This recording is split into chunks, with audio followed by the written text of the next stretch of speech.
Всем привет, друзья! Это специальный выпуск моего проекта о Первой Республике Армения. На сайте, ссылка в описании, вы найдете все видео по этой теме, а также краткие исторические статьи, пересказывающие содержание роликов в текстовом формате. В первой части мы поговорим об армяно-грузинской войне, Первой зиме республики, Парижской мирной конференции, операции ЗОД и аннексии Карса. Во второй части речь пойдет об экспансии в Нахичевань, национальных выборах, а также об обороне Карабаха и Зангезура. Если вам нравится проект, поддержите его лайком и подпиской, а также можете помочь материально через Boosty для стран СНГ, через Patreon для международной аудитории или разовым донатом через Donation Alerts. Приятного просмотра!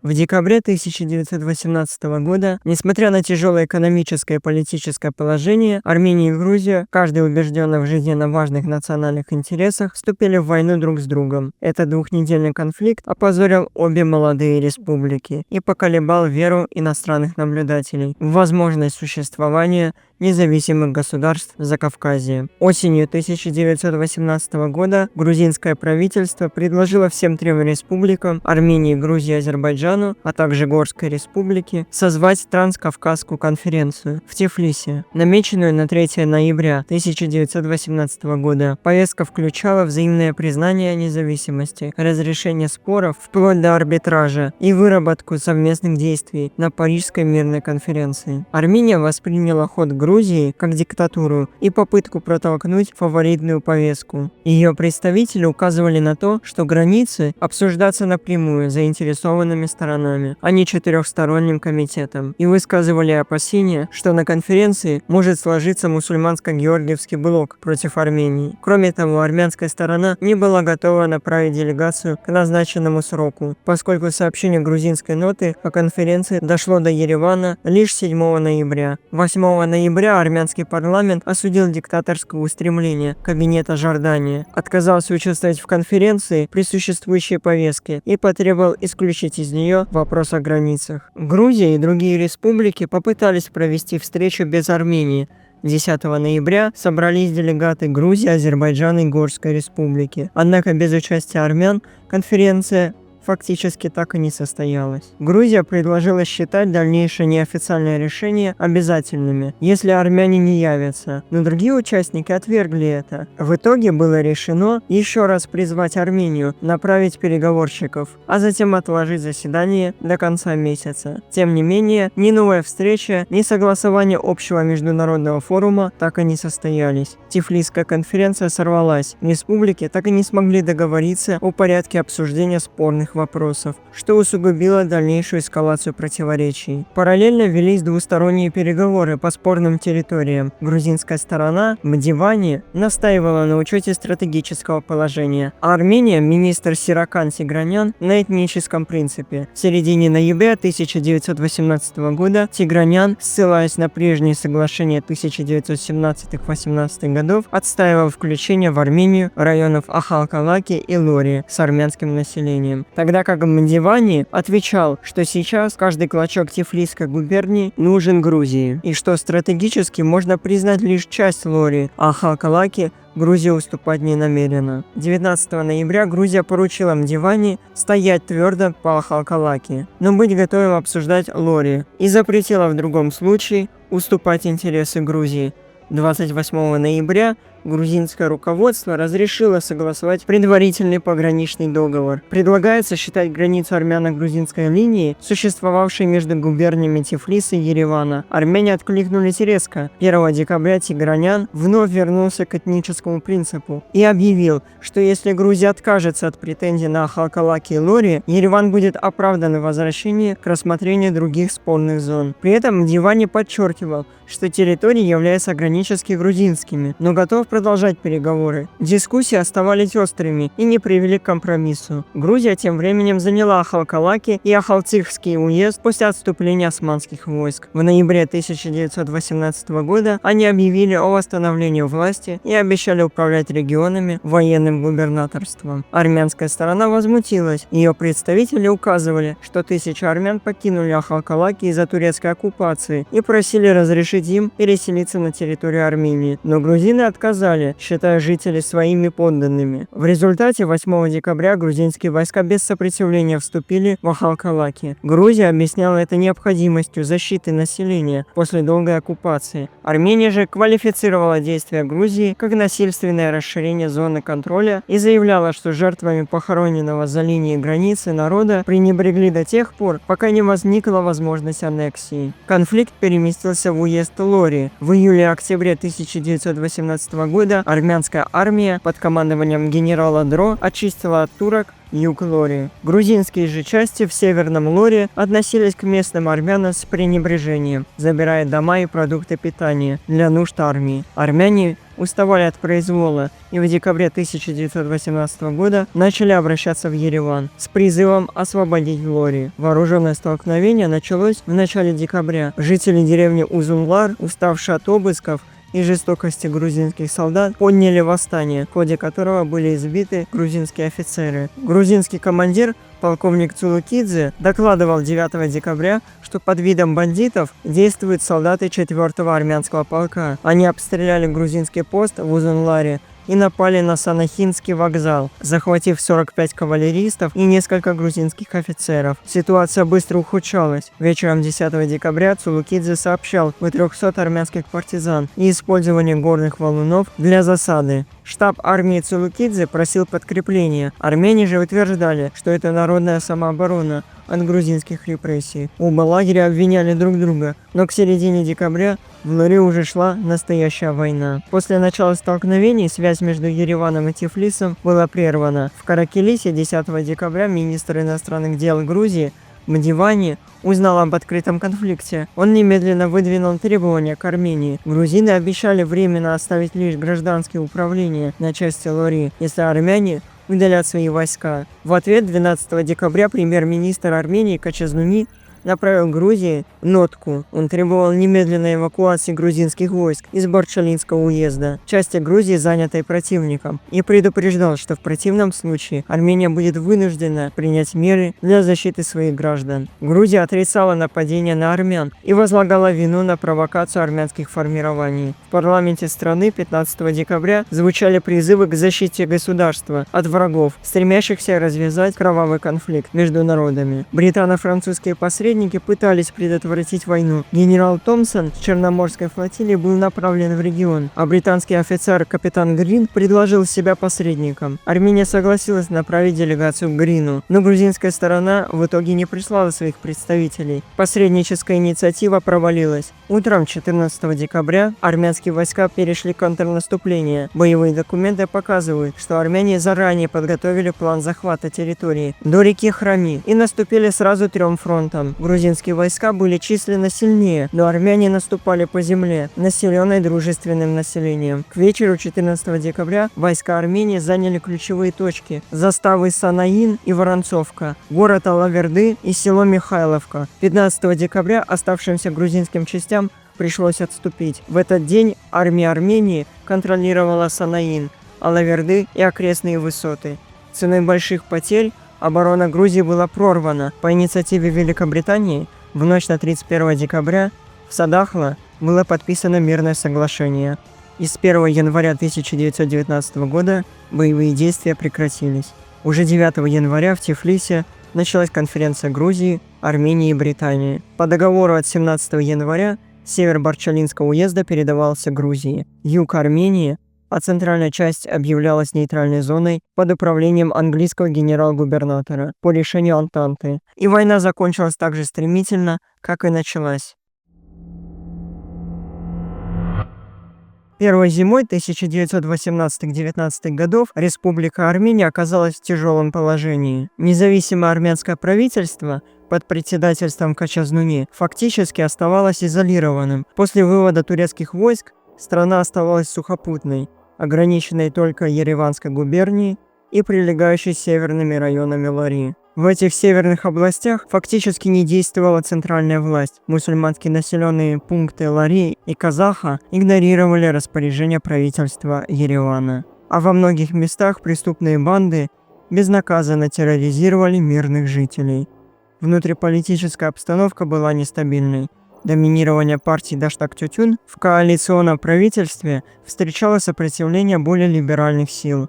Так, члены либеральной популистской партии разочаровались в политике дашнаков и вскоре оказались от участия в кабинете, посчитав невозможным провести подлинную парламентскую демократию. Одновременно наблюдался стремительный распад государственных структур. Множество чиновников и даже министров покидали свои посты или не могли выполнять функции из-за невыносимых условий. К примеру, министр просвещения Микаэль Атабекян вскоре уехал из Еревана, фактически оставив ведомство без руководителя. Заместитель премьер-министра Левон Гулян выехал в Тифлис по особому поручению и временно оставил должность. После чего министра продовольствия Самсон Арутюнян принял на себя функции провиантной службы. Однако вскоре и он покинул столицу, передав дела Мелику Каракозову. Министерство внутренних дел сначала возглавлял Хатисян, но уже к концу зимы этот портфель стал за Арамом Манукяном. Частые перестановки во главе ключевых министерств и слабость центрального аппарата серьезно затрудняли управление страной. Гуманитарная ситуация была катастрофической. К концу 1918 года число армянских беженцев из Турции и других зон боевых действий достигла примерно 500 тысяч человек, из которых около 350 скопились в пределах Ереванской губернии. Зима 1918-19 годов оказалась одной из самых длинных и суровых в истории региона. Бездомные беженцы и мирные жители, лишенные еды, одежды и лекарств, буквально пережили ад в сильные метели. От голода люди порой выходили на демонстрации и даже устраивали бунты за пищей. Но государственные продовольственные склады были пусты. В стране началась тяжелейшая эпидемия сыпного тифа, уносящая тысячи жизней среди всех возрастных групп, особенно детей. Трупы погибших сыпным тифом собирали по улицам сотнями. Из-за крайней нищеты и голода зафиксированы ужасающие случаи каннибализма. Голодные люди раскапывали могилы, разбивали кости и поедали мозг покойников. Только в одном Новобаязидском уезде от голода умерло более 25 тысяч человек. На международной арене Армения оставалась в изоляции. Страна окончательно оказалась без выхода к морю и была окружена территориями соседних республик, не всегда дружественных. Соседи оказывали лишь ограниченную поддержку. Представители Антанты посещали Ереван и обещали помощь, вселяя надежду на скорую доставку продовольствия. США направили значительную гуманитарную помощь. Американский комитет помощи Ближнему Востоку под руководством Бартона доставил в регион более 10 тысяч тонн продовольствия и одежды. К весне 1919 года активное участие американской администрации помощи во многом предотвратило массовый голод и вымирание населения. Одновременно армянское руководство приступило к активной дипломатии. 22 января 1919 года премьер-министр Качазнуми объявил о направлении за границу делегации с целью мобилизации международной помощи. Тем не менее, на тот момент международное сообщество не смогло оперативно решить всех проблем Армении, и республика продолжала сталкиваться с тяжелыми внешними и внутренними кризисами. Кризис привел к тяжелым последствиям для всего общества. Массовый голод и эпидемии сломили хрупкий уклад жизни. Население было деморализовано и ослаблено. Из-за бездействия властей в крестьянской среде резко выросла преступность и самоуправство. Вооруженные бандформирования грабили селения и караваны, а жители, не дожидаясь помощи, шли на отчаянные шаги, нападали на склады и товары. Голод и болезни нанесли невосполнимый урон демографии. По разным оценкам, за зиму вымерла значительная часть сельского населения. Ужасные свидетельства переполняли хроники того времени. Описаны случаи, когда отчаявшиеся люди, не находя ничего другого, поедали останки умерших. В целом, уже к весне 1919 года армянское общество переживало тяжелую гуманитарную катастрофу. Только в отдельно взятом уезде Новобаязид погибли десятки тысяч человек, что ясно отражает степень трагедии первой зимы молодой республики. В тяжелые месяцы 1919 года руководство Армении с тревогой ожидало решения Парижской мирной конференции. Победа Антанты давала надежду на создание свободного и единого армянского государства. Обсуждались две программы: максималистская «Армения от моря до моря» с включением русской и турецкой Армении, прибрежных областей и 6 вилаетов, и более умеренная объединение российских и части турецких армянских земель с выходом к Черному морю под протекторатом крупной державы. 30 декабря 1918 года парламент избрал Аветиса Агараняна главой делегации на конференцию. Он получил широкие полномочия и прибыл в Европу с Микаэлем Пападжаняном, Амазаспом Аганджаняном и секретарем Тиграном Мирзаянцем. Весной 1919 года к ним присоединились Габриэль Карганян и экономист Артем Пиралян. Из-за армяно-грузинской войны путь делегации осложнился. Грузинские власти задержали ее в Тифлисе, а Мирзаянца даже арестовали. Лишь после вмешательства британского командования она смогла продолжить путь, и 13 января 1919 года через Константинополь добрались до Марселя. Парижская конференция открылась 18 января, без участия Армении. Несмотря на заявление Вильсона о самоопределении малых народов, Армения считалась частью бывшей Российской империи, и ей был дан лишь статус наблюдателя. Делегаты передавали требования письменно и через посредников. В Париже к Агараняну присоединился Национальный комитет Пагоса Нубара Паши. Хотя Агаранян представлял русских армян, а Нубар турецких, обе стороны стремились к единой цели и создали делегацию Единой Армении. Нубар, более опытный дипломат, де-факто стал главным переговорщиком, что отражало компромисс между двумя центрами. Армянская делегация представила меморандумы о правах и нуждах армян. 21 января 1919 года американские и армянские советники направили Вильсону документы о будущем Кавказа. Американская комиссия под руководством Лансинга предложила признать независимость армян Транскавказья в рамках единого государства, создать международную зону в районе проливов, выделить отдельное турецкое государство в Анатолии и предоставить Армении мандат Лиги наций. Эти предложения соответствовали ожиданиям армян, хотя признавалась сложность вопроса из-за их малочисленности на претендуемых территориях. Великобритания в целом придерживалась схожего подхода. В декабре 1918 года премьер-министр Ллойд Джордж и другие министры заявляли о необходимости освобождения армянских долин от турецкой тирании и недопустимости разделения армян. Британские аналитики готовили доклады и карты, предлагая включить в Армению 6 турецких вилаетов и провинции Русской Армении – Ереван, Карс. Подсчеты показывали, в таком государстве армяне составляли бы около 40%, а татары и курды – большинство. Обсуждался и Карабах. Часть британских схем включали его и Александрополь в Армению. Другие предлагали переселить карабахских армян в Ереванскую губернию, если Азербайджан настаивал на своих претензиях. В середине декабря 1918 года в кабинет войны были представлены варианты границ Армении от Черного до Средиземного моря. Спорные районы Эрзурума, Лори, Ахалциха предлагалось временно оставить за Грузией. В этих проектах отчетливо просматривался британский интерес – создание крупных дружественных государств, ограничивающих влияние России и Турции. На конференции армянские притязания столкнулись с требованием соседей.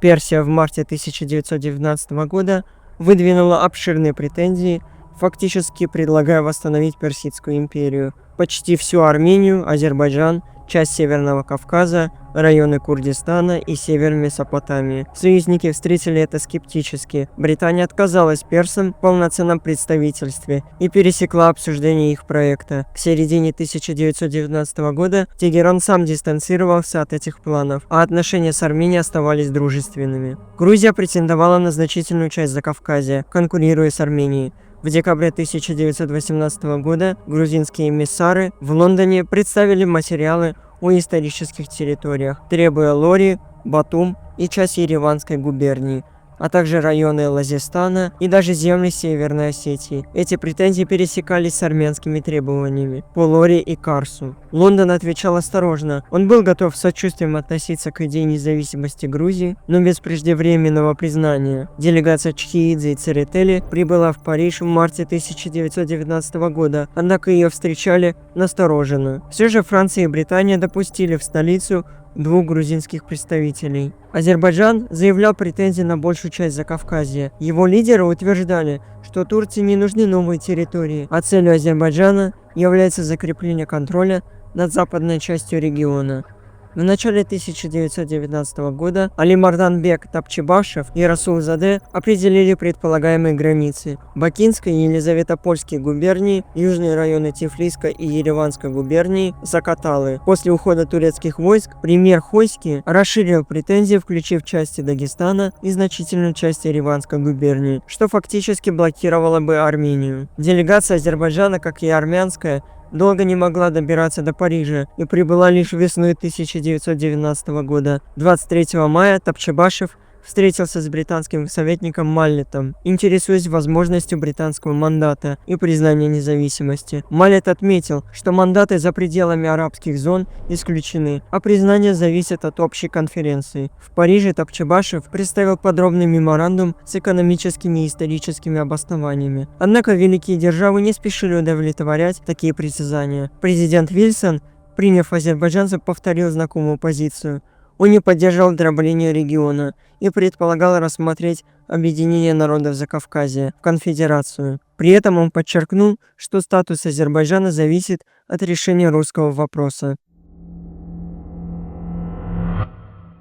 Как известно, в ряде районов Ереванской губернии преобладало мусульманское татарское население. Восточное побережье озера Севан не являлось исключением. После обретения независимости Армения фактически не контролировала этот участок Нор-Баязитского уезда. Де-факто центром данного региона являлось село Зод, расположенное на границе с Дживанширским уездом в составе Карабаха и на севере с Ганзакским уездом. В течение нескольких месяцев район Басаргичара фактически находился в окружении турецких сил и был вынужден организовывать самостоятельную оборону. В целях защиты территорий вокруг Басаргичара было создано 5 оборонительных постов. Бывший комиссар Басаргичара Аббас Алин, стремясь присоединить район к Азербайджанской республике, направил влиятельных представителей местного тюркского населения в Генджу с целью добиться военной помощи и включения региона в состав Азербайджана.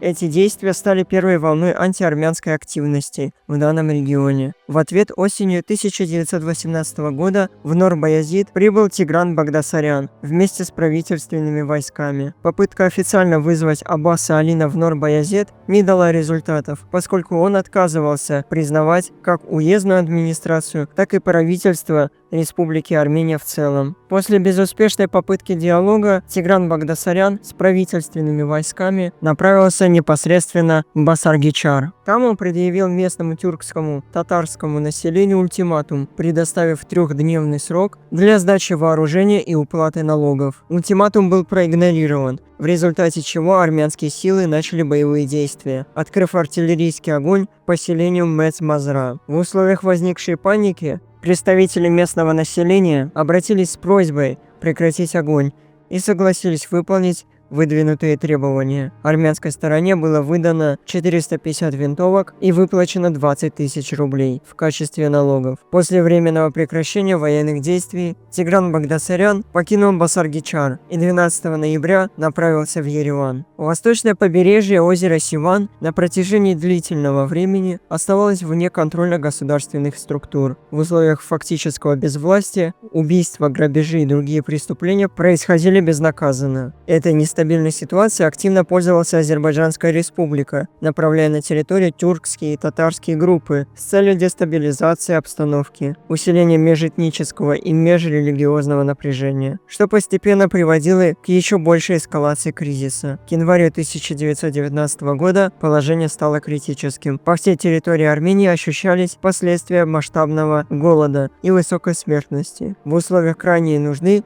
часть западноармянских беженцев, доведенные до отчаяния, организовали вооруженные нападения на соседние мусульманские села. Общее число участников этих рейдов составило порядка 1000 человек. Ситуация была частично стабилизирована с прибытием армянской милиции, которой было дано распоряжение привлечь к ответственности всех, кто принимал участие в преступных действиях, независимо от их этнической принадлежности. Позднее стало известно, что значительная часть мусульманского населения начала покидать эти села, перебираясь в пределы Гянджинской губернии. Распространялись слухи о предстоящих военных действиях весной, что усиливало миграционные настроения среди татарского населения. В более спокойный период, 24 февраля, в село Мецмазра прибыл ротмистр Александр Селикян, сопровождаемый военным подразделением, дивизией и полуэскадроном. Делегация, в которую также входили младший брат Александра Аршак Селикян, а также офицеры Шишкевич и Хачатурян, была встречена местными татарами с традиционными знаками гостеприимства, хлебом и солью, и была приглашена в село Зод. 25 февраля Александр Селикян, Шишкевич и часть сопровождающих их войск направились в Зод, где посетили дом одного из наиболее влиятельных представителей местного мусульманского населения, Агиляра Саманда ага Касяминского, владевшего обширными землями на восточной побережье озера Севан. В ходе встречи ротмистр Селикян поставил четкие условия. Мусульманские общины региона должны были начать поставки хлеба и молочных продуктов, дефицит которых ощущался в Республике Армения. Представители татарского сообщества выразили готовность обсудить этот вопрос и пообещали попытаться найти решение.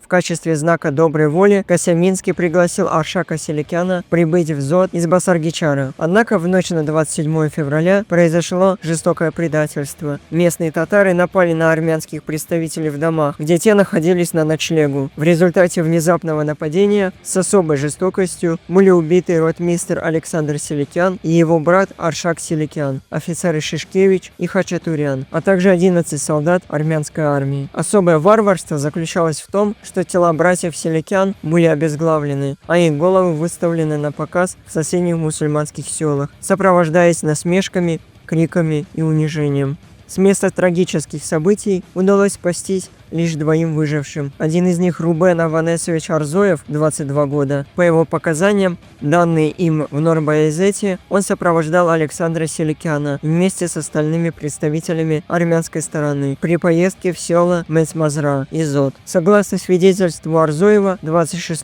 февраля представители местного татарского населения заявили, что им необходимо время на обсуждение поставленных условий и пообещали предоставить ответ на следующий день. Тем же вечером, по приглашению Агиляра Саманда ага Касяминского, к делегации присоединились младший брат ротмистра Аршак Селикян и офицер Хачатурян. Утром 27 февраля группа татар прибыла к дому, где находился Александр Селикян, и официально сообщила об отказе выполнения выдвинутые армянской стороной требования. По словам Арзоева, Селикян выразил недовольство подобным развитием событий. Однако вскоре стало ясно, что за отказом стоял заранее подготовленный план. Силы татар окружили дом, в котором находились армянские представители, и открыли по ним огонь. Перестрелка продолжалась около 3 часов. После этого, по предложению старосты села Мецмазра Машади, участники осажденной группы приняли решение покинуть дом с намерением вернуться в Басаргичар и успокоить местное население. Однако данное предложение оказалось ловушкой. В центре села Зод все члены армянской делегации были зверски убиты, а личные вещи разграблены. В живых остались только двое – Адибек Меликов и Рубен Аванесович Арзоев. Их отвели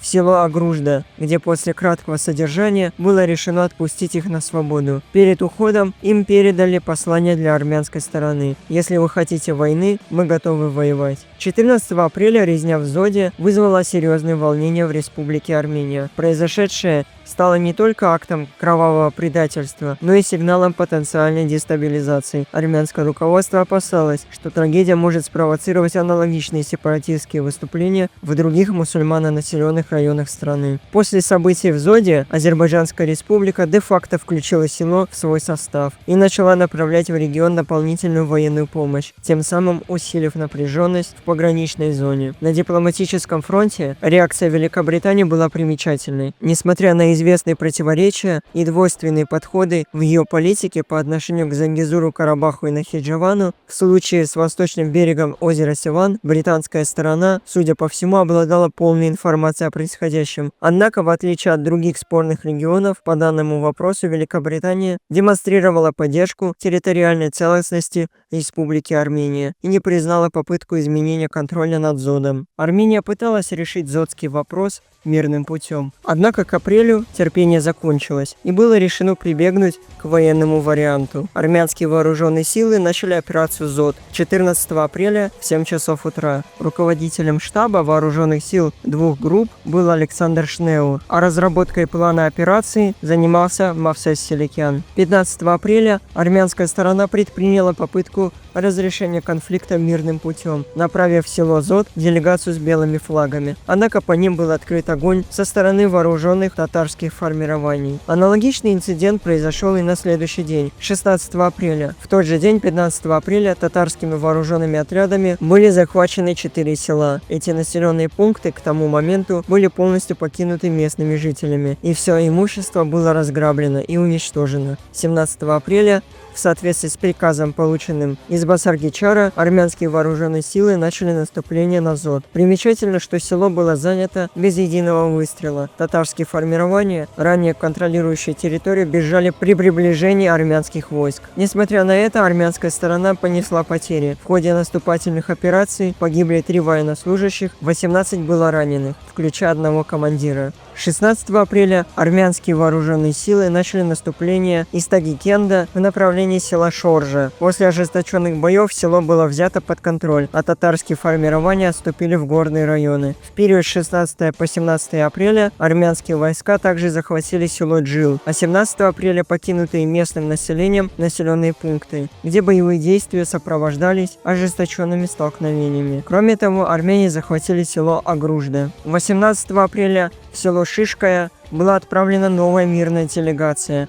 Однако во время ее прибытия по ней был открыт огонь, в результате чего один посланник погиб, 3 получили ранения. При поддержке артиллерии и в ходе боевых действий армянские войска захватили село Шишкая. Там было выявлено скопление около 1000 татарских военнослужащих. В ходе операции армянская сторона понесла потери, 1 погибший и 8 раненых. 18 апреля татарские вооруженные формирования предприняли попытку контрнаступления с целью вернуть контроль над селом. Однако атака была успешно отражена армянскими войсками в ходе организованной контратаки. В тот же день армянские силы продолжили продвижение и заняли село Кесамен и Мецмазра. Несмотря на наблюдавшиеся перемещения войск и отдельные нападения с азербайджанской стороны, операция армянской стороны была доведена до полного успеха. После взятия села Шишкая армянские подразделения перешли в решительное наступление, в ходе которого без сопротивления установили контроль над селами Кызылкент, Джил, Артаниш и Шоржа. Таким образом, к концу дня весь восточный берег озера Сиван, а также вся территория Норбоязетского уезда перешли под фактический контроль Республики Армения. В начале 1919 года правительство молодой республики Армения пыталось расширить территорию за счет области Карс, надеясь на поддержку Антанты для восстановления границ бывшей Российской империи 1914 года. Фактически аннексия османской части Армении планировалась после установления контроля над западными и южными районами. Весной 1918 года более 100 тысяч армян бежали из Карса в губернии Ереван и Тифлис, переживая тяжелые лишения. Осенью 1918 года, когда османские дивизии покинули Ереванскую губернию, многие переселенцы оказались в Александрополе и ждали вмешательства союзников, но помощи не последовало. Попытки беженцев вернуться вглубь области часто заканчивались гибелью из-за турецкой 9-й армии генерала Якуба Шевки-Паши, удерживавшей Карс. Согласно Мудровскому перемирию, османские войска должны были покинуть Закавказье, кроме Карса и части Батумской области, с возможной полной эвакуацией после решения союзников. В конце 1918 года в Карс и Батуми стянулись около 50 тысяч турецких солдат. Турция затягивала вывод войск, ссылаясь на зимние трудности, но союзники настаивали на немедленной эвакуации. Шевки-Паша готовил войска к уходу, оставляя офицеров для помощи местным мусульманам и скрывая оружие. Он предупреждал, что без контроля за провинцией могут возникнуть массовые столкновения с беженцами и вооруженными группами. При поддержке Шевки-Паши Мусульманские лидеры Карса создали Карский мусульманский совет 5 ноября, а затем Национальный мусульманский совет во главе с Фахреддином Беем и полковником Ибрагимом Чахингир-Заде. Около 8 тысяч вооруженных подчиненных обеспечивали контроль почти всей области и могли противостоять армянам и грузинам, даже после ухода турецких войск. 6 января 1919 года британский генерал Форести Уокер встретился с армянским министром Сераканом Тиграняном и предложил перевести Карс под Временное британское военное управление. Армения получила право назначать гражданских чиновников под надзором военного губернатора, что стало прецедентом. Аналогичной возможности лишилась Грузия. 7 января Форестер Уокер вручил Шевке Паше директивы по выводу турецких войск. Они должны были оставаться в лагерях, не мешать эвакуации и пропускать колонны к Эрзуруму. Были гарантированы неприкосновенность частной собственности и минимальные продовольственные нормы для османских солдат. 8 января подписан меморандум. Все гражданские должности назначаются армянским правительством, а чиновники подчиняются одновременно армянскому министерству внутренних дел и британскому губернатору. Армянская жандармерия постепенно вводилась в районы после ухода турок с соблюдением прав местного населения. Мусульмане имели право участия в местных советах, а армянская администрация рекомендовали действовать осторожно, чтобы избежать межнациональных конфликтов. Все условия подчеркивали, что они отменяют будущие армянские претензии на Карс. После переговоров Форести Уокер назначил капитана Клайва Темперли военным губернатором Карса, а армянское правительство утвердило Степана Карганяна гражданским губернатором. Армения фактически получила контроль над провинцией, что позволило готовить возвращение около 100 тысяч беженцев и использовать продовольственные склады Карса для снижения нехватки республики. Однако мусульмане Карса 17-18 января 1919 года провели съезд делегатов и отвергли армянскую и грузинскую власть, провозгласив автономное Юго-Западно-Кавказское государство. Его временным представителем возглавил Ибрагим Чахингир-Заде как министр обороны и фактически глава республики. Государство простиралось от Аджарии до Нахичевани. Официальным языком стал турецкий, флагом османский. Законодательный орган избирался демократически, а делегаты угрожали восстанием, если исторические турецкие вилаеты будут переданы другим народам. В этот период отряды Юго-Западно-Кавказского правительства наладили сотрудничество с турецкими националистами. В Тифлис был направлен представитель Шуры Зенель Ага Аглы для защиты мусульманских интересов перед союзниками, а Фахреддин Бей отправился в Турцию для связи с силами Мустафы Кемаля. 13 января 1919 года Шура направила воззвание лидерам Антанты, обвиняя британцев в навязывании армянской администрации Карсу. В письме отрицалось присутствие армян в регионе, выдвигались обвинения в массовых расправах над мусульманами и звучала угроза вооруженного сопротивления в случае установления армянской власти. Воззвание от имени мусульман Карса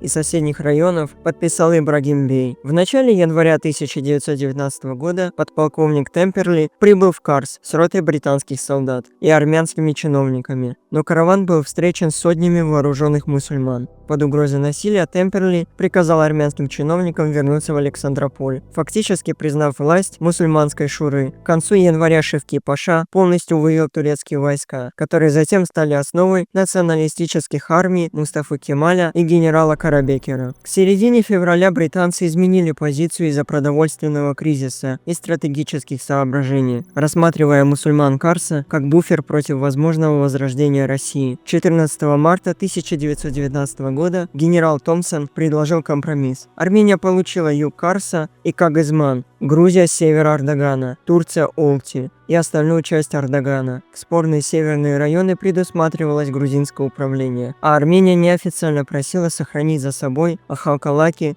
и Ларийский уезд. Британский генштаб во главе с Андрю Уилсоном директивой от 15 февраля потребовал как можно быстрее вывести войска из Карса. Генерал Милн предупреждал, что уход приведет к внутренней нестабильности и настаивал на передаче управления Южным Кавказом Армении или Грузии без участия британских солдат. В результате Томпсон отказался от активной обороны Карса. Гарнизон сократился до нескольких сотен человек, а вопрос о будущем области был передан на уровень армяно-грузинской договоренности. Однако 23 марта 1919 года, получив сведения о сопротивлении мусульман и проникновении турецких отрядов, Милн распорядился готовить захват Карса. Уже 24-25 марта британская политика резко изменилась. Карс, включая Нахичеван, был подчинен британскому военному командованию. Создано Южное командование, а полковник Дэви получил полномочия начать операцию в районах Карса и Нахичеване. Генерал Томпсон подтвердил, что эти территории будут переданы армянскому правительству до решения мирной конференции, фактически признавая аннексию. Территорию Борчалу планировалось разделить между Арменией и Грузией. Одновременно решалась репатриация беженцев до старой русско-турецкой границы. Шура признавалась нежелательным элементом. Ее лидеров предписывалось депортировать, а подозрительных турок арестовать и отправить в Тифлис. Все действия должны были завершиться к 30 апреля 1919 года, после чего предусматривался полный вывод британских войск с сохранением малых миссий при армянской администрации. Британские войска готовились подавить Шуру, арестовать ее лидеров, разоружить гарнизоны и обеспечить безопасность армянской администрации. При этом внимание уделялось распределению продовольствия беженцам. В начале апреля 1919 года британцы усилили гарнизон Карса. Численность до примерно 2500 человек под командованием полковника Престона. Дополнительно в Александрополе находилась рота пулеметного батальона и до 2000 армянских солдат для сопровождения возвращения беженцев. После прибытия подкреплений генерал Милн доложил в Лондон о своем решении арестовать офицеров турок и членов мусульманской шуры. Решение объяснялось антиантантичной позиции Шуры, сотрудничеством с османским штабом и угрозе захвата провианта и боеприпасов. Милн считал, что быстрые и решительные меры предотвратят кровопролитие в Карсе. 11 апреля 1919 года британские войска начали наступление. К утру 12 апреля окружили здание Меджлиса, законодательного органа мусульманской шуры. Престон зачитал приказ Томпсона о распуске правительства. Депутаты сдались без сопротивления. Были арестованы 10 лидеров шуры, включая Ибрагима Бея, а также несколько протестующих. Всех выслали в турецкую тюрьму на острове Мальта. К 13 апреля областное правительство фактически перестало существовать. Несколько дней спустя британцы ввели военное положение, прочесывая город и окрестности, изымая оружие и снаряжение. Крепости и склады были опустошены. Около 30 тысяч винтовок и 5000 револьверов и многое другое изъято или сожжено. Часть вооружения отправлена в Тифлис. Молниеносное поражение Юго-Западно-Кавказской республики вызвало противоречивую реакцию. Азербайджан осудил распуск Шуры как нарушение обещаний Британии, а османское правительство потребовало освобождения арестованных граждан. Грузия, напротив, приветствовала падение Шуры, получив контроль над северной частью Ардагана и считая это укреплением региональной стабильности. В апреле 1919 года британцы формально учли интересы мусульман, создав временную шуру с председателем Эсадом Октайбеем и представителями татар, греков, курдов, русского и молоканина при фактическом сохранении армянского контроля. В ночь на 14 апреля британские солдаты опубликовали указ о распуске прежнего правительства, а железнодорожные эшелоны увозили остатки армянских складов и обозов, оставляя базары и мастерские пустыми. Республика Армения с момента своего образования оставалась в кольце враждебного мусульманского окружения. Миллионы мусульман проживали в соседних провинциях Турции и Азербайджана, а в южной части самой Армении, в долине реки Аракс, доминировало около 300 тысяч человек. Хотя армяне численно превосходили мусульман в Ереванской губернии, в целом татары контролировали большинство сельских районов, основные пути сообщения и южные уезды – Сурмалинский, Шарура-Даралагяский и Нахичеван. Азербайджан предъявлял серьезные претензии на весь регион, поддерживаемый агентами из Баку и оставшимися турецкими офицерами. Несмотря на это, армянское правительство считало необходимым установить контроль над богатыми землями до персидской границы. Первые попытки продвижения на юг начались сразу после окончания Первой мировой войны. В ноябре-декабре 1918 года вооруженные отряды турецких армян из Сасуна и Муша изгнали жителей нескольких мусульманских сел в Даралагязе, Кавказе и поселили там 15 тысяч беженцев. Обеспечив безопасность горного пути из Еревана в Зангезур, около 100 тысяч армянских жителей южных уездов бежали во время турецкого наступления 1918 года. После Мудровского перемирия они требовали военной защиты для возвращения. В декабре 1918 года небольшие армянские подразделения провели первые караваны беженцев через Аракс в Игдыр, центр Сурмалинского уезда. 8-й пехотный полк, около 1000 человек, выставил гарнизоны до персидской границы. Но Аванес Ахвердян не мог выделить дополнительные силы. К середине декабря армянские части достигли южной границы Ереванского уезда и готовились войти в Шарур. Но в это время вспыхнула армяно-грузинская война в Лории, и наступление было временно приостановлено. В январе 1919 года, после вмешательства союзников и окончания двухнедельной войны с Грузией, генерал Ахвердян подготовил силы для возобновления наступления на Шарур. Однако представители мусульман Шарура и Нахичевани предложили переговоры, и кабинет Кочезуни согласился приостановить марш на 10 дней, обещая соблюдать права всех жителей. 18 января через армянские позиции прошел британский капитан Лотен, который 21 января, вернувшись из Нахичевани, потребовал от имени Великобритании прекращения военных действий. Армянское правительство уступило, не имея достаточных сил против 10 тысяч вооруженных мусульман. 26 января 1919 года генерал Джордж Форести Уокер на штабной конференции назначил Лотена военным губернатором Нахичевани с местным званием подполковника и направил роту из 82-й бригады. Официальная инструкция от 26 января 1919 года предписывали Лотену сотрудничать с местной шурой, поддерживать порядок до решения Парижской мирной конференции и определять границы губернаторства. В инструкциях также говорилось: если вы сочтете, что необходимость поддержания порядка требует от вас расширения вашей северной границы с целью включения территорий с преобладающим мусульманским населением, вы проинформируете об этом армянское правительство и, если оно не выразит возражений, расширите границу. Если армянское правительство будет возражать, вопрос будет передан в штаб дивизии. 1 февраля британский генерал Верни Ассер разъяснил армянскому правительству временный характер мер. 6 февраля Форести Уокер одобрил расширение губернаторства на южную часть Ереванского уезда с армянскими чиновниками без вооруженной поддержки и приказал армянской армии отступить к 8 февраля. 10 февраля армянская колонна отступила к Камарлу. В феврале был запрещен армянский гарнизон в Сурмалу, что вызвало жалобы Ахвердяна на угрозу существования республики. Кабинет Кочезуни безуспешно пытался организовать репатриацию беженцев через британцев, но полковник Лотен предостерегал от преждевременных действий. Американские миссионеры и майор Гиббон также не смогли добиться успеха. В отчете министра иностранных дел Тиграняна армянской делегации в Париже звучала горечь. Таким образом, Шарур и Нахичевань также были отобраны у нас, пусть и временно, и превращены в британское военное губернаторство на манер Карса. Нас даже принудили вывести войска из района Ведибасар, лежащего на нашей стороне этой границы. Турки ведут согласованную подготовку, чтобы сыграть в ту же игру в Сурмалу. Карабах присоединяется к азербайджанскому генерал-губернаторству под британским покровительством. Ахалцих, Ахалкалак, Батум – все они попали под власть туранцев Карса, которые изгнали грузинские гарнизоны. И вот, в эпоху британских командующих, тюркизм Закавказья пользуется условиями даже более благоприятными, чем во время победоносной германо-османской оккупации. Таковы факты и реалии, вызывающие у нас серьезные опасения и глубочайшее огорчение. Основная причина этого, конечно, заключается в относительной слабости находящихся здесь английских вооруженных сил. Подобно тому, как Германия уступала требованиям и прихотям турецких командиров прошлым летом и осенью, так и английские генералы теперь отступают перед агрессивными замыслами и действиями, приводимыми в движение османскими офицерами.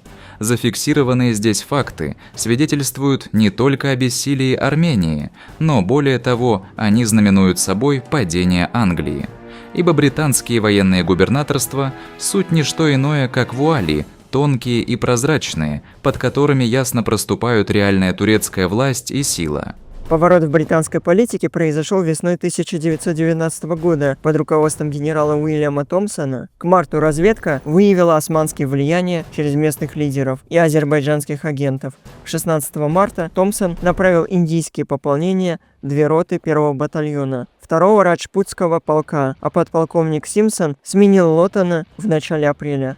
На конференции в Батуми 2-3 апреля 1919 года было решено: военное губернаторство Нахичевань будет упразднено, а район передан армянскому правительству, чтобы обеспечить вывод британских войск к 30 апреля 1919 года.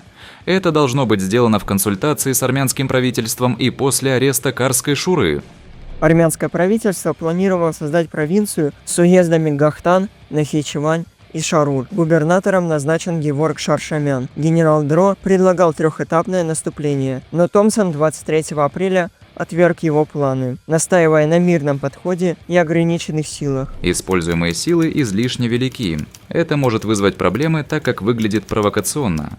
Предложение о разоружении жителей нецелесообразно и не должно предприниматься. Задачей является репатриация беженцев всех национальностей. Я считаю, что сил в 2000 пехотинцев, 2 полевых орудий и эскадрона кавалерии должно быть достаточно. Необходимо приложить все усилия, чтобы избежать конфликта.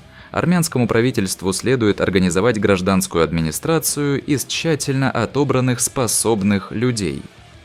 Для гармоничной работы в этот совет или временную администрацию целесообразно назначить представителей местного элемента. Азербайджанский посланник Хан Текинский активно противодействовал с марта 1919 года. Он шифрованными депешами информировал Баку, призывая к сопротивлению. 16 апреля он предупредил о возможной аннексии. 29 апреля требуя войск и добровольцев. Ответы из Баку 5 и 18 мая обещали лишь протесты, но не прямую помощь. 3 мая 1919 года Дро обнародовал декларацию. Война окончена, страдания и пытки народа должны прекратиться. Все земли, незаконно захваченные на территории нашей республики, должны быть возвращены их исконным владельцам. Все граждане, которые осмелятся сопротивляться этому законному желанию трудящихся, будут немедленно наказаны. Села, которые окажут сопротивление, будут объявлены вне закона и преданы огню и мечу. Наступление временно приостановилось 7 мая из-за событий в Зангезуре, но после переговоров Хатисяна с Томпсоном возобновилось. 13 мая Хатисян и Деви прибыли в Нахичевань, где мусульманские лидеры уступили под британским давлением. 20 мая первая армянская рота вошла в город. Британцы завершили эвакуацию к 7 июня 1919 года, оставив лишь небольшие миссии. Летом 1919 года тысячи беженцев вернулись в Карс, Нахичевань, Шарур, Сурмалу и южной части Ереванского уезда при поддержке правительства. 1 000 000 рублей на продовольствие, комиссары, милицию, пункты помощи. Однако фундамент республики оставался шатким. Восстановление требовало десятилетий. Мусульманское население было враждебно, а репатриация мусульманских беженцев усилила уязвимость южного фланга. Азербайджан, возмущенный событиями апреля-мая через Текинского, призывал к сопротивлению и прекращению поставок нефти от британцев. Позже армянские формирования на юге Нахичевани вытеснят. Ситуация в регионе будет очень шатким. В результате армянские подразделения будут вынуждены оставить Нахичевань в конце июля 1919 года. При провозглашении независимости Первой Республики Армения в мае 1918 года ее население включало множество беженцев из Западной Армении, переживших геноцид. Весной 1917 года Первый конгресс западных армян попытался организовать беженцев. Некоторых из них в 1916-17 годах временно вернулись в свои дома, когда часть Западной Армении была под контролем России. Однако после Российской революции, развал Кавказского фронта и наступление османских войск вынудил их вновь бежать на восток, что подорвало созданную организацию. В декабре 1918 года Межпартийный совет западных армян создал комиссию для подготовки второго собрания. Вторая конференция западных армян прошла в Ереване 6 по 13 февраля 1919 года. Конференция приняла резолюцию 12 февраля 1919 года. Второй конгресс западных армян, изучив текущее положение армянского народа, Первое. Искренне приветствует и высоко оценивает независимость свободной и объединенной Армении. Второе. Провозглашает свою твердую решимость и волю к созданию единого политического и государственного образования путем объединения земель и народа всей Армении. Третье. Поручает избранному исполнительному органу активно работать совместно с Кабинетом и законодательным органом Араратской Республики для провозглашения независимости объединенной, свободной Армении и в целях достижения всенародного единства участвовать в административных и законодательных институтах. Исполнительный орган из 9 человек был уполномочен воплощать решения Конгресса до формирования объединенного правительства. Его ходатайство одобрило коалиционное правительство, сформированное Даштак-Тютюн, и Народной партии 25 февраля 1919 года. 26 мая 1919 года Кабинет министров принял декларацию об объединенной Армении, а 27 мая уполномочил исполнительный орган выбрать 12 депутатов для парламента Объединенной Армении. 28 мая 1919 года, в первую годовщину республики, премьер-министр Александр Хатисян зачитал декларацию на торжественной церемонии в парламенте. Для восстановления целостности Армении и обеспечения полной свободы и процветания ее народа. Правительство Армении, следуя твердой воле и желанию всего армянского народа, провозглашает, что с этого дня разделенные части Армении навсегда объединены в независимое политическое образование. Теперь, провозглашая этот акт объединения и независимости исконных армянских земель, расположенных в Закавказье и Османской империи, правительство Армении заявляет, что политическим устройством Объединенной Армении является Демократическая Республика и что оно становится правительством Объединенной Республики Армения. Таким образом, народ Армении отныне является верховным господином и хозяином своей объединенной родины, а парламент и правительство Армении выступают в качестве верховной законодательной и исполнительной власти, объединяющей свободный народ Объединенной Армении. После овации Хатисян пригласил 12 депутатов от западных армян занять места в парламенте. Ваган Крамаян от их имени обещал активное участие в управлении. После речей президента парламента Аветика Саакяна, католикоса Георга V, и поздравления от представителей Грузии, Азербайджана, Карабаха и других, Хатисян зачитал декларацию перед толпой с балкона парламента. Декларация, призванная выразить единство армян и их стремление к воссоединению исторических границ. Вместо этого усилила разногласия между турецкими и российскими армянами, а также между дашнакскими и антидашнакскими лидерами. Изменение позиции Народной партии вскоре после торжеств подорвало коалиционное правительство.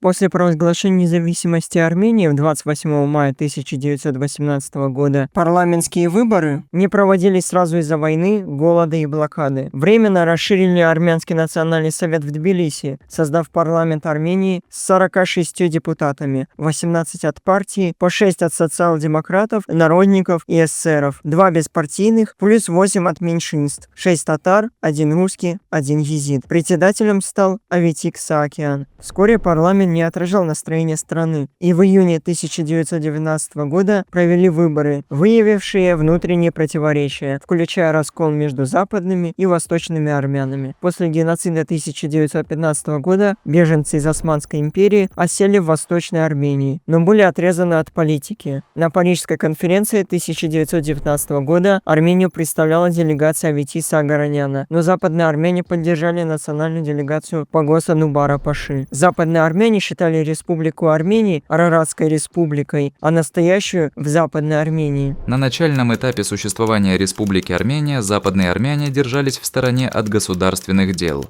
Это проявлялось во многом.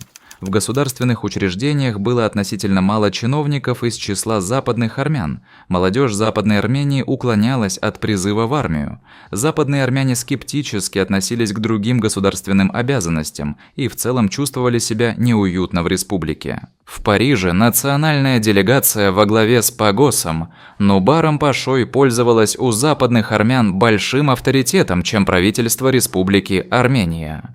Словосочетание «Республика Армения» было неприемлемо для многих. То, что существовало, они называли просто Араратской республикой. Пишет деятель партии Симон Вратян. Как сказано было выше, в феврале 1919 года в Ереване созвали второй конгресс западных армян. Организаторы, включая Крикора Булгаряна, в январском заявлении отметили: Многие имеют право говорить от нашего имени, но если какой-то голос должен быть услышан в борьбе за наше справедливое дело и защиту наших прав, это наш голос. Формулировка и представление наших политических идеалов стоит перед нами прямо сейчас, в этот самый момент. Все наши последующие проблемы остаются нереализованными. Сейчас самое время забыть о них, чтобы увидеть великую историческую проблему, поставленную перед нами, которую мы должны решить. Конгресс провозгласил независимую объединенную Армению, уполномочил Пагоса Нубара Пашу созвать сессию и поручил исполнительному органу сотрудничать с парламентом Араратской республики. Однако раскол не преодолели. В парламенте оппозиция, народники, социал-демократы и эсеры критиковали партию. 28 февраля 1919 года в зале произошли беспорядки. Как только сессия была открытой, из зала раздались выкрики: «Мы не хотим такого парламента, мы требуем выборного парламента. Самозваные депутаты, уходите», писала газета «Занг». Председатель прервал сессию, а заместителя Зубяна стащили с трибуны. Эсеры обвинили партию за то, что она борется с другими социалистическими партиями в парламенте. Инцидент показал исчерпанность парламента. 31 мая 1919 года приняли новый избирательный закон, пропорциональная система, закрытые списки, тайное голосование для граждан старше 20 лет, мужчин и женщин. Парламент 80 депутатов. Для проведения выборов были созданы центральные, губернские, региональные, муниципальные, сельские и местные избирательные комиссии. Центральная комиссия назначалась парламентом Армении, а остальные – вышестоящими комиссиями. В апреле парламент приостановил работу, передав полномочия правительству. Выделили 200 тысяч рублей на выборы. День голосования – 21 июня. В апреле решили отпраздновать годовщину независимости и принять заявление по объединению. Члены исполнительного органа присоединились к депутатам. Хотя Симон Вратян пишет,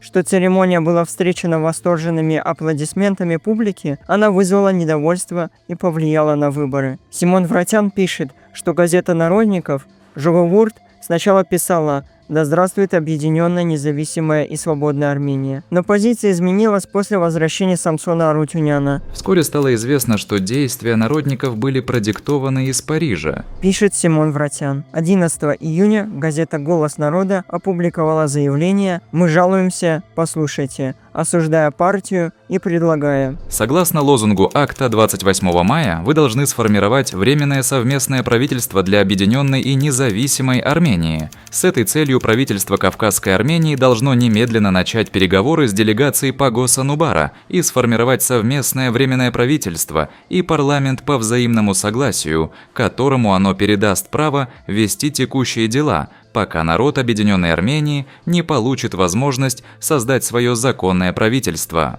Писала газета. Партия отклонила предложение. Народники вышли из коалиции и бойкотировали выборы. Граждане, не участвуйте в предстоящих парламентских выборах, тем самым выражая свой решительный протест против акта 28 мая партии, который нанес серьезный удар по принципам права и народного представительства. Да здравствует свободная и объединенная Армения! Да здравствует парламентаризм, долой олигархию партии! Писала газета. Некоторые западные армяне критиковали включение 12 членов в парламент, называя их паразитами. Несколько дней в газете «Вантос» крупными буквами печаталось: «Долой 12 турецко-армянских паразитов, вошедших в парламент». К бойкоту присоединились рамковары и организации. Конгресс и акт углубили раскол. Общество воспринимало парламент как дом болтунов. Депутаты подражали европейским законам, не учитывая реальность. Они подражали обычаям и законам передовых стран и довольствовались этим, потому что посредственные силы не позволяли им углубляться, искать, соответствуют ли эти законы духу и традициям народа, времени, месту и условиям. И часто эти очень красивые законы оставались непонятными и недоступными, просто написанными на бумаге. Даже с трибуны парламента многие ответственные лица, такие как члены бюро, предлагали: Сожгите эти ваши гнилые законы, уничтожьте законодательные книги и установите революционное право. Писал Рубен Терминасян. Народники бойкотировали, осознавая слабые шансы. Погоснубар телеграфировал католикосу, отвергая легитимность выборов. Погоснубар советовал западноармянским жителям республики, что их участие в выборах неуместно, и они должны воздержаться от выборов. Весьма вероятно, что противодействие Нубара всеобщим выборам в Армении сыграло решающую роль в запоздалом решении народников отказаться от участия в избирательной кампании. Кампания партии фокусировалась на социальных проблемах. Единая и независимая Армения – вся власть трудовому народу. Эсеры участвовали, критикуя партию за отсутствие реформ. Партия социалистов-революционеров неустанно борется против всех тех элементов, которые своими действиями ведут народ к гибели. Сегодня с трезвостью и опытом прошлых примеров рабочий класс отдаст свой голос доверия списку номер 3 партии социалистов-революционеров, которая равно защищает интересы всех угнетенных масс и сделала благородную идею солидарности народа краеугольным камнем своей внешней политики. Писала газета эсеров 22 июня 1919 года. Голосование длилось 3 дня, с 21 по 23 июня. Зарегистрированные списки: номер 1 Даштак Тютюн, 120 кандидатов, номер 2 Народники, 65, номер 3 эсеры, 35, номер 4 Курдские, 2, номер 5 Ассирийцев, 3, номер 6 Крестьянский союз, 18 и номер 7 Мусульманский. Результаты. Даштак Тютюн набрала 230 271 голос, 72 депутата, эсеры 13 239, 4 депутата, мусульмане 8187, 3 депутата, Крестьянский союз 4224, 1 депутат, Курдский набрал 1305 голосов, 0 депутатов, Народники набрали 481 голос, 0 депутатов, и ассирийцы набрали 173 голоса, 0 депутатов. Сразу после выборов Национальное собрание второго созыва потребовало от Александра Хатисяна, занимавшего тогда пост премьер-министра, сформировать новое правительство. Новый кабинет был утвержден 10 августа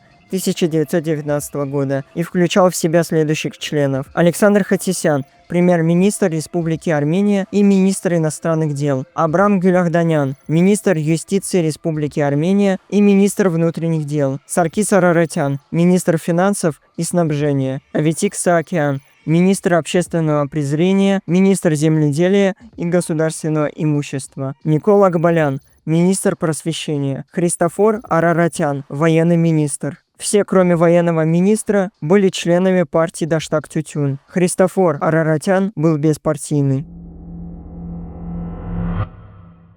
В конце 1918 года Армения и Азербайджан оказались в состоянии острого конфликта из-за спорного статуса двух приграничных областей – Карабаха и Зангезура. Обе республики претендовали на эти территории, и ни одна из сторон не хотели идти на уступки. Азербайджан обладал преимуществом в вооруженных силах и более легким доступом к горным районам. Однако большинство армянского населения Карабаха и Зангезура стремилось к объединению с Арменией. К концу 1918 года в центральном Зангезуре с господством армянских войск под руководством генерала-майора Андроника действовала армянская гражданская администрация и ополчение. В Карабахе после ухода турецкой дивизии Джафара Бека Джавидбека было сформировано временное армянское правительство. Мэр Шуши и военные представители каждого из 4 субрайонов – Варанда, Хачена, Джраберда и Дизака организовывали местное самоуправление. Однако эта администрация находилась под надзором британской миссии в Баку генерала Уильяма Томпсона, прибывшим в этот регион по решению Антанты. Изначально армянское население встретило британские войска в Закавказье с одобрением. Генерал Томпсон, прибыв в Баку в декабре 1918 года, пообещал справедливое урегулирование вопросов Карабаха и Зангезура и направил майора Гиббона для помощи армянским беженцам и подготовки возвращения части из них в Нахичевань. Однако британские командиры быстро сменили подход. После короткого периода неуверенности генерал Томпсон и его преемника полковника Дигби Шатворта встали на сторону азербайджанских претензий и потребовали от местного населения признать юрисдикцию азербайджанского правительства под руководством Фатали Хана Хуйского. Британскую политику в Закавказье определяли в том числе геополитические соображения, поскольку Британия управляла огромной колонией колониальной империи с миллионом мусульманских подданных. Она стремилась заручиться поддержкой первого в современной истории светского мусульманского государства. Британские стратеги считали, что укрепление Азербайджана уменьшит влияние панисламизма и пантюркизма и ограничит проникновение остатков Османской империи. В лондонских кругах рассчитывали, что территориальные притязания Армении будут удовлетворены за счет других районов Турции, а Карабах и Зангезур можно будет компенсировать Азербайджану. Кроме того, отмечали важность бакинских нефтяных месторождений. Экономические выгоды от нефти делали поддержку Азербайджана привлекательным решением для Лондона. Весной и летом 1919 года шли тяжелые переговоры между армянскими представителями в Карабахе и азербайджанским правительством. Баку и Армения обменивались предложениями об урегулировании, но азербайджанцы неоднократно меняли условия. Когда весной 1919 года премьер-министр Азербайджана Насиб Бек Усубеков согласовал с армянской стороной проект договора, бакинская власть пересмотрела его в свою пользу и направила новый текст в Карабах. Это вызвало возмущение армянских делегатов. В ответ Совет Карабаха направил одного из своих секретарей, Нарсеса Насибяна, в Баку для настаивания на первоначальных условиях и консультации с представительством Армении Тиграном Бекзадяном. 12 августа 1919 года в селении Шош открылся 7-й съезд Карабаха. Заседание началось в воинственном духе. На нем признали резолюцию, осуждающую последние события. Армянские делегаты отложили подписание соглашения и заслушали обращение от духовенства с призывом к переезду заседания в Шуши и выработке примирительной позиции. Съезд единогласно отверг этот призыв. 14 августа губернатор Карабаха Хосровбек Султанов, до того направивший своих эмиссаров, предъявил делегатам ультиматум: либо принять проект бакинского правительства в течение 48 часов, либо Карабах будет покорен силой оружия. В ответ армяне Карабаха констатировали невозможность получения помощи извне. Когда к съезду вернулись Нарсес Насибян и Тигран Бекзадян, они сообщили, что правительство Армении по просьбе карабахцев обещало лишь моральную поддержку, а на деле советовали самим обороняться. По итогам обсуждений съезд принял решение формировать комиссию для разработки планов обороны на случай, если армяне продолжат сопротивление. Однако уже 15 августа, убедившись в том, что финансовые и материальные ресурсы исчерпаны и без альтернативы, делегаты наделили 15 человек из своего состава полномочиями заключить соглашение с Султановым. В то же время они поручили Карабахскому совету организовать комитет самозащиты на случай нарушения согласованного мирного решения. Окончательные переговоры состоялись 22 августа 1919 года в Шуши. На публичной церемонии представители Армении и Азербайджана торжественно провозгласили договор, на котором армянские делегаты поставили свои подписи. Хотя Султанов заявил, что с этого момента начинается новая эра в жизни Карабаха, фактически соглашение закрепляло подчинение региона Азербайджану с рядом особых условий. Основные положения временного договора были таковы. Соглашение носит временный характер до решения Парижской мирной конференции, которому обязуются подчиниться обе стороны. Горный армянский сектор Карабаха временно признается частью Азербайджанской республики. Регион сохраняет особый административный статус. При этом управление в армянских районах осуществляется преимущественно армянами с учетом прав меньшинств. Создается паритетный совет «Армяне и мусульмане», который может рассматривать и обжаловать решения власти и вносить законодательные предложения. При губернаторе вводится должность армянского помощника, кандидатуры на которую предлагает армянская сторона. Армянам гарантируется культурная автономия и право самостоятельно решать вопросы образования и культуры через национальные органы. Объявляются гражданские свободы с ограничениями военного положения, а также амнистия и право беженцев на возвращение. Разоружение населения откладывается до международного решения, несмотря на формальный запрет вооруженных формирований. Азербайджан обязуется восстанавливать разрушенные населенные пункты, обеспечивать безопасность и оказывать материальную помощь региону. Результатом августовского соглашения стало фактическое подчинение Карабаха властям Азербайджана. Вскоре по договору был назначен армянский помощник губернатора Гига Калантарян, и в советы при генерал-губернаторе вступили 3 армянских представителей. Дороги вновь открылись для сообщения с остальным миром, и экономическая изоляция была снята. Однако многие армяне Карабаха восприняли это соглашение лишь как вынужденную меру. Уже через несколько дней после подписания бакинская пресса сообщила, об ожидании скорой интеграции других регионов Закавказья. Мехмед Эмин Расулзаде, лидер партии Мусават, в газете «Азербайджан» 28 августа 1919 года приветствовал освобождение Карабаха от упрямых соседей и выразил надежду, что вскоре аналогичным образом удастся урегулировать и статус Зангезура. Таким образом, к концу лета 1919 года Карабах фактически отошел под управление Азербайджана, а Армения осталась лишь с обещаниями предоставить карабахским армянам широкую автономию. Это означало, что Азербайджан устранил главную преграду на пути к расширению своего контроля и мог надеяться распространить свое влияние дальше на запад. В то же время статус Зангезура оставался нерешенным и вскоре стал следующей ареной столкновения интересов. Зангезур в зимний период 1918-19 годов оказался изолирован от центральной Армении. Дороги замело снегом, а между руслом Аракса и высокогорными районами располагались мусульманские опорные пункты. Последствия Великой войны, голод и эпидемии усугублялись наплывом десятков тысяч армянских беженцев из соседних районов, прежде всего из Нахичевани. Ситуация была критической.